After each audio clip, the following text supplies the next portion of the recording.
Cadre du repositionnement de la Côte d'Ivoire sur la scène internationale, le président Alassane Ouattara a participé à Cannes en France à la 5e édition de la conférence mondiale organisée par l'Institut français des relations internationales Le Point avec notre envoyé spécial en France, Abiba Dambélé. Le président de la République jouit d'une aura internationale de par sa qualité d'homme d'État, doublée de celle d'économiste et de financier crédible. C'est à ce titre que le président Alassane Ouattara est l'invité d'honneur de ce forum des décideurs du monde et qui a vu la participation dans ses précédentes éditions de Ban Ki-moon, secrétaire général des Nations Unies.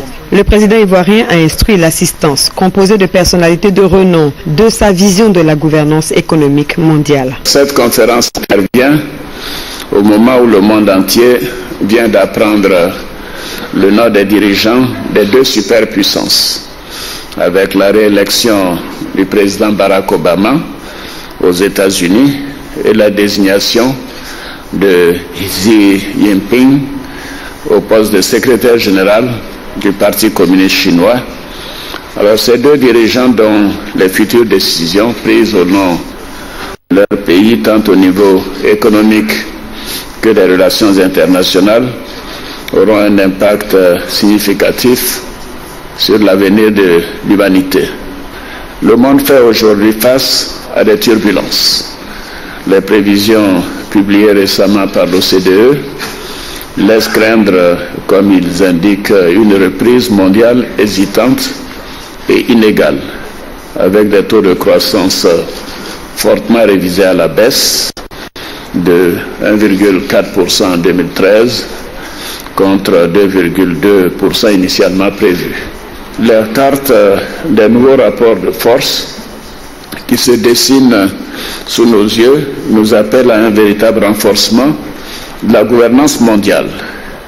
Et cette gouvernance doit mieux refléter la réalité de ce nouveau monde et répondre aux aspirations des peuples. Il a ensuite consacré la deuxième partie de son intervention au continent africain qui connaît une bonne croissance malgré quelques situations de crise. Depuis l'an 2000, l'Afrique a connu plus d'une décennie de croissance économique. C'est la plus longue période d'expansion en un demi-siècle. L'Afrique subsaharienne a su maintenir un taux de croissance moyen entre 5 et 6% dans la dernière décennie. Malgré, bien entendu, les crises, ce taux de croissance place l'Afrique derrière l'Asie et avant toutes les autres régions du monde. Et plusieurs pays africains figurent parmi les plus dynamiques au monde. Et selon le FMI et la Banque mondiale, les perspectives à moyen terme pour ce continent demeurent favorables. La dernière partie de sa communication a porté sur la Côte d'Ivoire, un pays qui ne cesse de se développer sous son impulsion. Je peux vous affirmer que la Côte d'Ivoire est en train de réussir son décollage économique. La stabilité macroéconomique a été retrouvée et la dette extérieure après l'atteinte du point d'achèvement de l'initiative Pays pauvres très endettés au mois de juin 2012 ne représente plus que 18% du PIB comme dette extérieure. Nous avons également des résultats économiques bien meilleurs que prévu.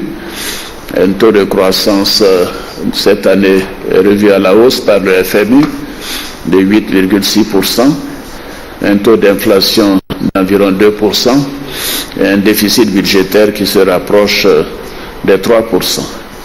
Et donc la Côte d'Ivoire a ainsi rejoint des pays avec le plus fort taux de croissance en Afrique et dans le monde. Après le président Alassane Ouattara, l'honneur est revenu à d'autres éminentes personnalités, au rang desquelles le prince Albert de Monaco, Herman Van Rompuy, président de la Commission de l'Union européenne, et à sa sainteté Bartholomé Ier de l'Église orthodoxe, le président Alassane Ouattara. Prospérité, stabilité et paix dans votre pays, succès dans vos efforts pour votre peuple. La World Policy Conference a été fondée il y a 4 ans par Thierry de Montbrial, qui est le directeur général de l'Institut français des relations internationales.